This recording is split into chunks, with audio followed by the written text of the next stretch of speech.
देखिए काफी टाइम हो गया था जब चाइना ने रसिया के खिलाफ कुछ बोला होगा। इन जनरल रसिया को चाइना सपोर्ट करते आ रहा है जब से रसिया और यूक्रेन की वॉर स्टार्ट हुई है। तो हालिया के टाइम में रसिया में ये चर्चा बनी हुई थी कि क्या हम एक न्यूक्लियर वेपन यूज कर सकते हैं यूक्रेन के ऊपर। इस बात के ऊपर चाइना ने डायरेक्टली ये कह दिया रसिया को, आप सोचना भी नहीं इस बारे में। तो दोस्तों वीडियो में लास्ट तक बने रहिएगा। आइए जानते हैं क्या है पूरा डिटेल्स। तो 9 जुलाई 2026 नेटो की समिट अंकारा टर्की में हो रही है। इस समिट के दौरान रिपोर्टर ने जेलेंस्की से एक क्वेश्चन पूछा, जिसके जवाब में जेलेंस्की ने कुछ ऐसा कहा जो कि काफी ज्यादा अनयूजुअल और अनएक्सपेक्टेड था। जेलेंस्की ने ये क्लेम किया कि चाइना ने पहली बार रसिया को बहुत फर्म और क्लियर वार्निंग दी है, एक अल्टीमेटम के फॉर्म में, कि आप न्यूक्लियर वेपन यूज करने की सोच भी नहीं रखना। अब जेलेंस्की के एग्जैक्ट वर्ड ये थे कि ये बहुत इंपॉर्टेंट है कि सिर्फ यूरोपियंस और अमेरिकन ही नहीं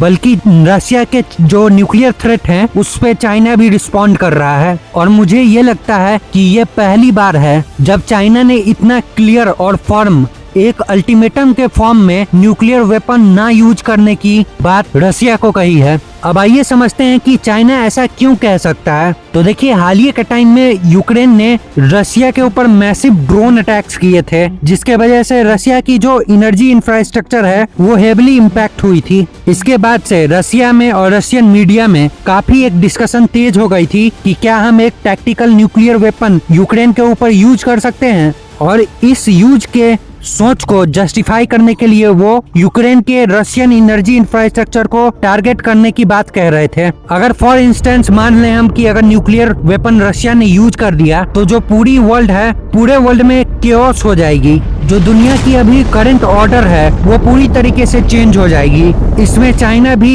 हेवली इम्पैक्टेड होगा। जो चाइना की ट्रेड है वो कम्प्लीटली खत्म हो जाएगी और चाइना जो इकोनॉमी है वो भी काफी ज्यादा इम्पैक्ट फील करेगी। काफी टाइम हो गया था जब चाइना ने रसिया के अगेंस्ट में कुछ बोला हो। जब से रसिया और यूक्रेन की वार शुरू हुई है और रसिया की यूरोपियन कंट्रीज और अमेरिका से जब डिस्टेंस और ज्यादा बढ़े हैं, उसके उलट जो रसिया की चाइना के साथ कॉपरेशन है उतनी ही ज्यादा बढ़ी है। जेलेंस्की ने आगे ये भी बताया कि कुछ यूरोपियन लीडर्स ने भी नेटो समिट में उन्हें ये बताया कि चाइनीज ऑफिशियल्स के साथ उनकी लेटेस्ट मीटिंग में जो बीजिंग का टोन था रसिया के खिलाफ वो एक नोटिसेबली काफी ज्यादा डिफरेंट था पहले के मुकाबले। जो चाइना के ऑफिशियल्स थे उनकी टोन काफी ज्यादा टफ और रफ थी रसिया के बारे में। पहले चाइना दिखाने के लिए न्यूट्रल था, वो दोनों तरफ से दोस्ती वाले लाइन पे था, लेकिन अब चाइना रसिया को एक्टिवली रोक रहा है। ये एक मैसिव शिफ्ट है। और नेटो समिट में ट्रम्प ने जेलेंस्की के साथ मीटिंग की और इसमें एक चाइना का भी की टॉपिक था। जेलेंस्की ने कहा कि उन्होंने ट्रम्प के साथ चाइना के रोल पे बहुत बात की है, लेकिन जो डिटेल्स थी उन्होंने प्राइवेट रखना प्रीफर किया। देखिए इस नेटो के समिट से यूक्रेन के लिए 70 बिलियन